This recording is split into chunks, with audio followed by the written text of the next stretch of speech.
Assalamualaikum warahmatullahi wabarakatuh. Hai everyone, kembali lagi di tugas video mata kuliah Ekofisiologi Tanaman. Sebelumnya, perkenalkan nama saya Nuril Andini dengan NIM C1M023115 dari Program Studi Agroekoteknologi Fakultas Pertanian Universitas Mataram. Pada kesempatan kali ini, saya akan membahas bagaimana interaksi tanaman dalam komunitas serta respon tanaman terhadap cekaman biotik dan abiotik, yang dimana pada materi ini membahas bagaimana tanaman berinteraksi satu sama lain dalam satu komunitas, serta bagaimana mereka merespon tekanan atau gangguan yang berasal dari makhluk hidup biotik maupun faktor fisik lingkungan abiotik. Nah, di sini ada latar belakang interaksi tanaman dalam komunitas. Bahwasan tanaman tidak pernah hidup secara terisolasi, mereka selalu menjadi bagian dari komunitas yang terdiri dari tanaman lain, makhluk hidup lain, dan berbagai organisme tanah. Setiap tanaman berbagi sumber daya seperti cahaya matahari, nutrisi, ruang tumbuh, dan air. Karena itu, keberadaan satu tanaman dapat mempengaruhi tanaman lain secara langsung ataupun tidak langsung. Tanaman tinggi bisa menaungi tanaman pendek, tanaman berakar dalam dapat menyerap air lebih dulu, dan tanaman dengan pertumbuhan cepat seringkali mendominasi komunitas. Kemudian interaksi komunitas inilah yang membentuk sebuah ekosistem tanaman dengan karakteristik tertentu. Kemudian jenis interaksi dalam komunitas tanaman sangat beragam. Ada interaksi yang memberikan keuntungan bagi dua pihak yang disebut dengan mutualisme. Ada yang merugikan salah satu pihak yang bisa disebut kompetisi atau parasitisme. Dan ada pula yang bersifat netral. Dinamika interaksi inilah yang menentukan keseimbangan populasi dalam satu lahan. Dalam bidang pertanian, memahami jenis interaksi ini penting agar kita dapat menentukan bagaimana cara penanaman yang mendukung pertumbuhan yang optimal, mengurangi persaingan, dan meningkatkan efisiensi sumber daya. Selanjutnya dengan faktor pengaruh interaksi tanaman dipengaruhi oleh berbagai faktor lingkungan seperti cahaya, ketersediaan nutrisi, ruang tumbuh, dan air. Cahaya tidak merata dapat membuat satu tanaman tumbuh cepat sementara tanaman lain yang ternaungi menjadi lambat.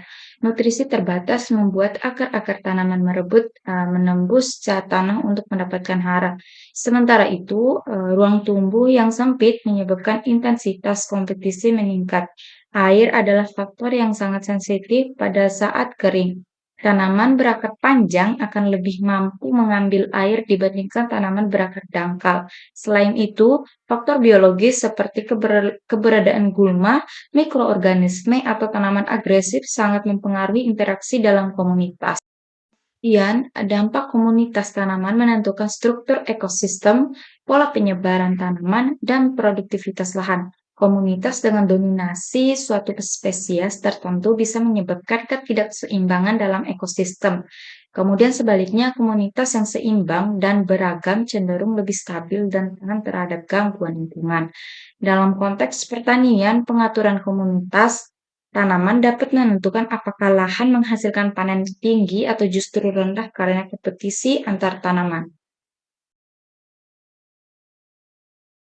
Kemudian selanjutnya di sini ada beberapa bentuk interaksi dalam komunitas. Yang pertama ada kompetisi, yang dimana kompetisi ini terjadi ketika dua atau lebih tanaman membutuhkan sumber daya yang dalam jumlah terbatas. Kemudian kompetisi dapat terjadi pada bagian atau permukaan tanah berupa perebutan cahaya atau di bawah tanah berupa perebutan nutrisi dan air.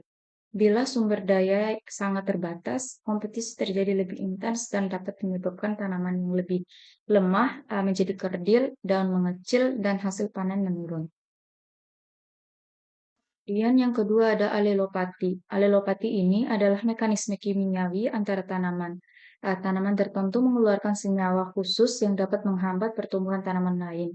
Senyawa ini dapat dikeluarkan melalui akar, daun yang jatuh ke tanah, atau melalui penguapan.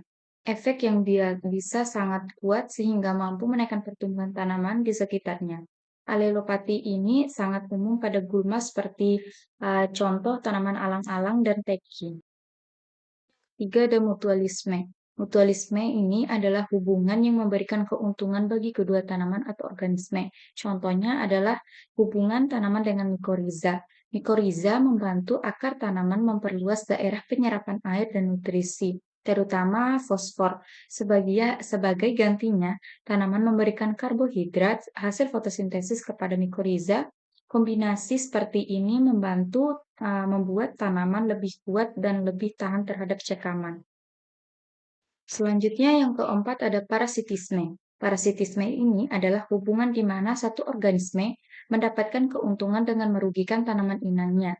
Tanaman parasit seperti benalu menyerap air dan nutrisi langsung dari tanaman inangnya sehingga inang menjadi lemah, berkurangnya produktivitas dan bahkan mati. Dan yang kelima dan yang terakhir ada netralisme. Netralisme ini adalah merupakan interaksi di mana dua tanaman hidup berdampingan tanpa memberikan pengaruh positif atau negatif satu sama lain. Meskipun jarang terjadi dalam ekosistem alami, netralisme dapat terjadi jika dua tanaman memiliki kebutuhan sumber daya yang berbeda sehingga tidak saling mempengaruhi. Kemudian di sini ada beberapa faktor yang mempengaruhi interaksi antar tanaman, yang dimana yang pertama ada kerapatan tanaman, yang dimana semakin rapat tanaman ditanam, semakin kuat kompetisi yang akan terjadi. Kemudian jarak tanam yang terlalu sempit dapat membuat tanaman berebut cahaya sehingga pertumbuhannya tidak optimal. Kedua, ada ketersediaan cahaya, yang dimana tanaman tinggi dapat menghalangi cahaya bagi tanaman yang pendek. Cahaya yang tidak cukup membuat tanaman sulit untuk melakukan fotosintesis. Kemudian yang ketiga ada nutrisi tanah, di mana tanah dengan kandungan hara yang rendah akan meningkatkan kompetisi, di mana tanaman dengan akar yang lebih luas atau lebih dalam biasanya lebih unggul dalam kondisi ini. Kemudian yang keempat ada ketersediaan air, di mana air menjadi faktor penentu dalam interaksi tanaman, terutama pada musim kemarau. Tanaman yang mampu menyimpan atau mengambil air lebih banyak akan lebih kuat bertahan. Kemudian yang kelima, ada komposisi spesies, yang di mana variasi jenis tanaman dalam suatu lahan mempengaruhi interaksi yang akan terjadi. Tanaman dengan tipe pertumbuhan yang berbeda dapat saling melengkapi atau justru saling menghambat. Kemudian yang keenam, ada lingkungan mikro. Dia di mana kelembaban suhu, pH tanah, dan aerasi sangat mempengaruhi interaksi. Lingkungan mikro yang sangat ekstrim dapat memperkuat atau melemahkan kompetisi antar tanaman. Kemudian yang ketujuh, di mana cekaman biotik dan abiotik, adanya cekaman biotik seperti penyakit dan hama, serta cekaman abiotik seperti kekeringan atau suhu yang ekstrim, akan mempengaruhi cara tanaman berinteraksi antara satu sama yang lain dengan komunitasnya. Yang selanjutnya ada pengertian cekaman biotik, yang dimana cekaman biotik adalah kondisi tekanan pada tanaman yang disebabkan oleh makhluk hidup seperti jamur, bakteri, virus, nematoda, hama, dan kuman. Cekaman ini dapat menyebabkan berbagai kerusakan seperti bercak pada daun, busuk pada akar, layu, hingga kematian pada tanaman. Mikroorganisme patogen dapat menyerang jaringan tanaman, mengganggu sistem transportasi air, atau merusak metabolisme tanaman. Kemudian, hama seperti serangga memakan daun, batang, atau akar sehingga mengurangi kemampuan fotosintesis dan pertumbuhan tanaman. Kemudian selanjutnya ada beberapa respon tanaman terhadap cekaman biotik. Yang pertama ada respon struktural atau fisik, yang dimana tanaman memperkuat struktur tubuhnya sebagai pertahanan awal dengan melakukan penebalan dinding sel, peningkatan lignin, dan penebalan kutikula membuat patogen lebih sulit untuk menembus jaringan tanaman. Kemudian yang kedua ada respon biokimia, yang di mana tanaman menghasilkan senyawa kimia pertahanan seperti phytoalexin, enzim penghancur patogen, dan hormon pertahanan seperti SA, JA, dan ET. Senyawa ini membantu tanaman menekan pertumbuhan patogen. Kemudian yang ketiga ada respon molekuler, yang di mana pada tingkat sel, tanaman mengaktifkan gen-gen tertentu yang berfungsi sebagai pendeteksi patogen. Tanaman kemudian memproduksi protein pertahanan dan mengaktifkan mekanisme seperti respon hipersensitif, yaitu bunuh diri sel lokal untuk mengaktifkan penyebaran patogen. Kemudian selanjutnya ada pengertian cekaman biotik, yang di mana cekaman biotik ini adalah tekanan dari faktor fisik lingkungan seperti kekeringan, banjir, suhu tinggi atau rendah, salinitas, cahaya berlebihan atau kurang, pH ekstrim serta ketidakseimbangan nutrisi. Cekaman ini dapat menghambat fotosintesis, merusak sel, mempercepat produksi radikal bebas, dan menyebabkan tanaman berada dalam kondisi stres berat. Ada respon tanaman terhadap cekaman abiotik. Yang pertama ada respon morfologi, yang dimana tanaman mengubah struktur tubuhnya seperti mengurangi luas daun agar mengurangi kehilangan air, kemudian memperpanjang akar untuk mencari sumber air, dan menutup stomatanya untuk menekan transpirasi. Kemudian yang kedua ada fisiologi. Tanaman mengatur proses internal seperti menurunkan fotosintesis, mengatur respirasi, dan melakukan osmoregulasi agar sel tetap stabil meski air sedikit. Kemudian yang ketiga ada respon biokimia.